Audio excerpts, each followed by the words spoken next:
was laced into white and terror when the text landed like a stone in my throat. I can't walk you down the aisle. Marissa's event is too important. I'll try for the reception. The bridal suite tilted. The veil on the chair looked suddenly ridiculous. The mirror, a stranger. My breath became a fist.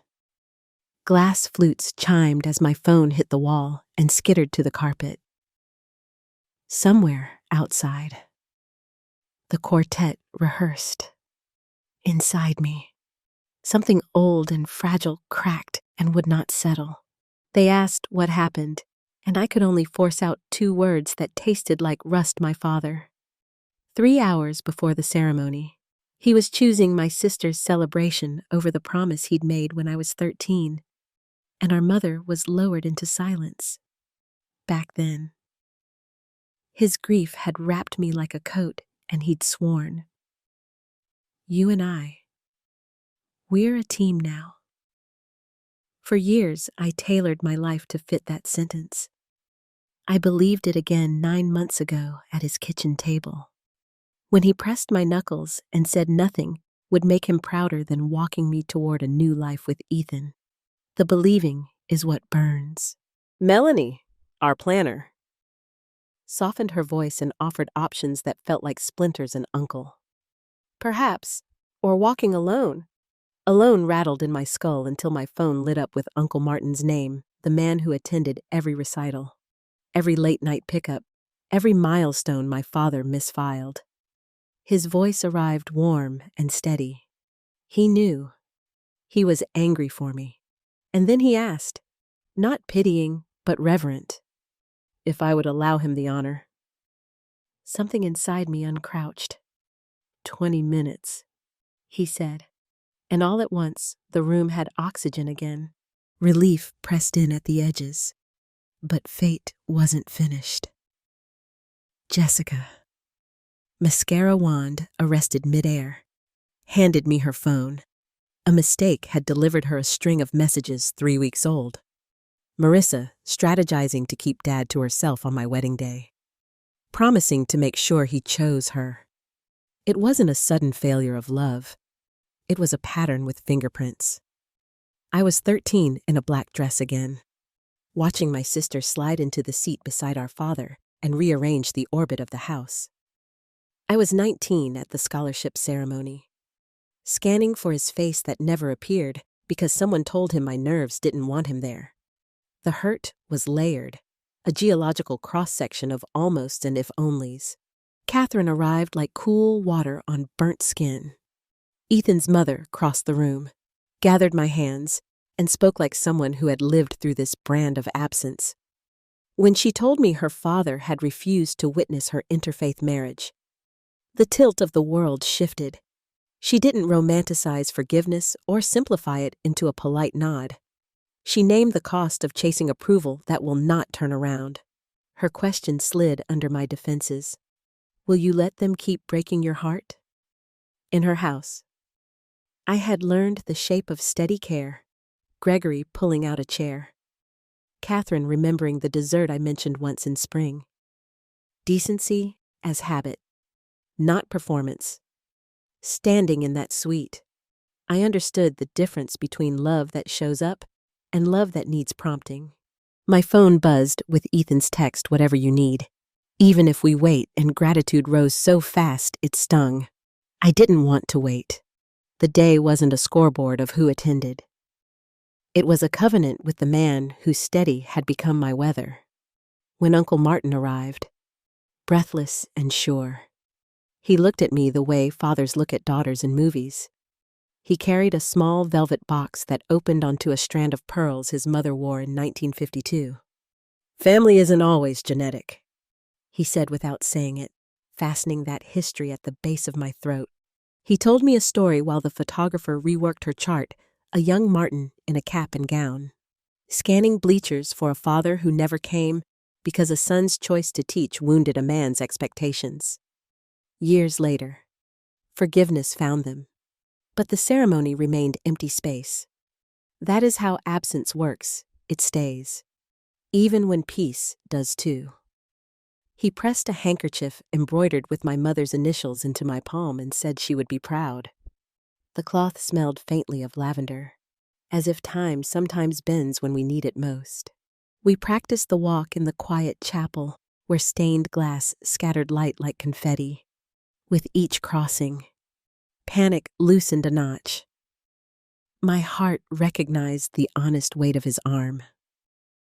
I told him the fear anyway, that today would calcify into a story about who didn't come. Then we rehearsed something different, a memory worth keeping. Outside, guests drifted to their seats. Inside, the clock slid toward the hour, and I decided not to measure my life against my father's wavering. Melanie reworked the timeline with the quick mercy of a professional. Jessica and Tara rescued my makeup.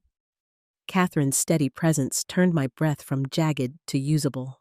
When the suite finally stilled, my phone vibrated with my father's name. He asked me to reschedule for the family's convenience. I told him the truth without embroidery. I didn't make him choose. He made his choice. Then I ended the call before I reopened the wound. Pain does not own the whole day when courage asks for a corner. I lifted my chin, touched the pearls, and chose the story I would tell about this hour of my life. When the quartet's melody shifted and the doors cracked open, Uncle Martin offered his arm. I took it as if it had always been waiting there.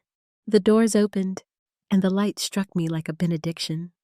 Guests rose to their feet, chairs creaking, a collective murmur sweeping across the garden as Uncle Martin and I stepped into the aisle. Rose petals trembled in the breeze, the string quartet pouring music into the air. Each step felt like peeling away a layer of doubt, revealing something steadier underneath. Martin's arm was solid beneath my hand, his pace even, his presence grounding me against the quiver in my knees, halfway down. I found Ethan's face. He was crying openly, not out of pity, but with something richer gratitude. Pride, the kind of love that steadies rather than consumes. The sight of him waiting was like finding the horizon after years of clouds. At the altar, Martin placed my hand in Ethan's with a quiet dignity that silenced the ache of absence.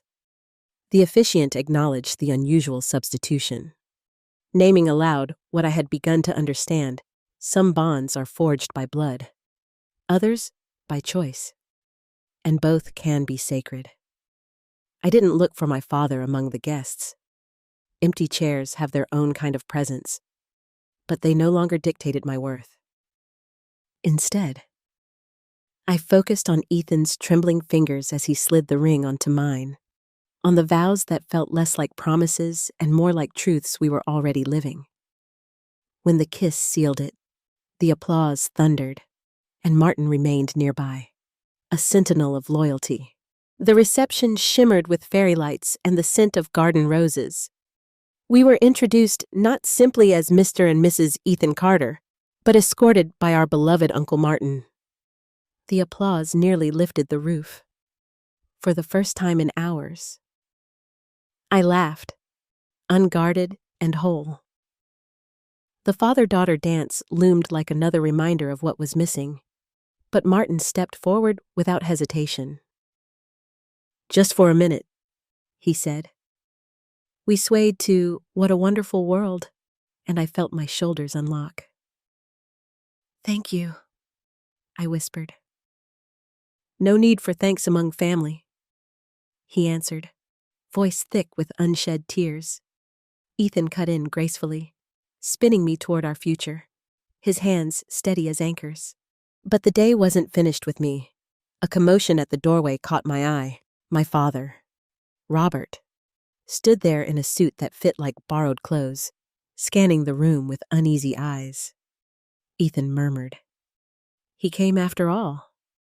"Too late," I said, and to my surprise, the words carried no heat, only clarity. Some moments cannot be retrieved once lost.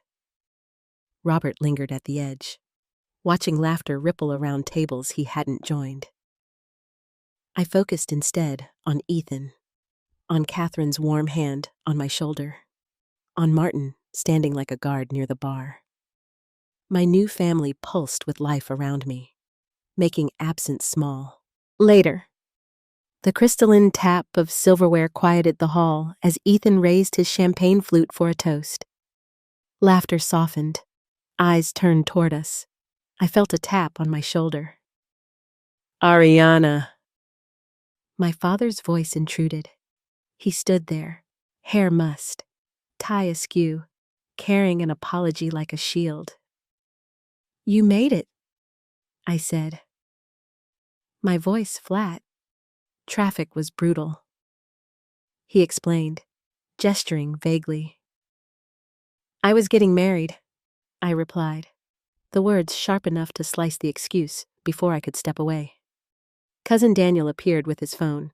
He had evident screenshots of Marissa's group chats. Photos of her laughing in a bar at 4:30 p.m., the exact time I was walking down the aisle. Messages where she bragged about making Dad choose her, about shifting dates to sabotage my wedding. Proof laid bare on a glowing screen. The color drained from Robert's face as the truth crashed down. He stammered that he hadn't realized. I asked the only question that mattered if you had known. Would you have chosen differently? Silence stretched. Guests had turned. Listening, discomfort rippling through the room. Robert straightened, announcing an apology like a public statement. Not here, I said firmly. Not now, he insisted. But the word no rose from me like a pillar. You made your choice weeks ago. Now I'm making mine. The invisible strings tethering me to his approval snapped in that moment. I felt their absence like phantom limbs, painful. Yes, but liberating. I walked back to Ethan, to Catherine's steady presence, to Gregory's proud nod, to Martin's hand on my back. My father remained at the edge, smaller than I'd ever seen him. Martin guided him toward the bar with quiet words. She deserves this day without further drama. Tomorrow. Maybe. Tonight belongs to her. And so it did. I chose to dance, to laugh, to live inside the warmth of those who showed up. Some wounds would take time to heal. Some conversations would have to wait. But tonight, I was no longer defined by who failed me. I was claimed by those who stood. The night closed like a book, but its story lingered. For the first time in my life, I did not measure myself against my father's gaze. I measured myself against the arms that held me, the hands that steadied me, the faces that smiled because they chose to be there. Ethan and I danced until the soles of my shoes throbbed, until laughter burned my throat. When the music softened and guests trickled home, Martin pressed a kiss to my forehead and whispered, "You're not alone, sweetheart." I believed him. The months that followed were not easy. Silence stretched long between my father and me, broken only by the occasional awkward message. But silence is sometimes mercy. It allows wounds to scab. Ethan and I built our first year like carpenters, piece by careful piece. Thanksgiving at the Carter's table, Christmas wrapped in ribbons and warmth. Easter spent teaching me how to hide eggs for children not yet born.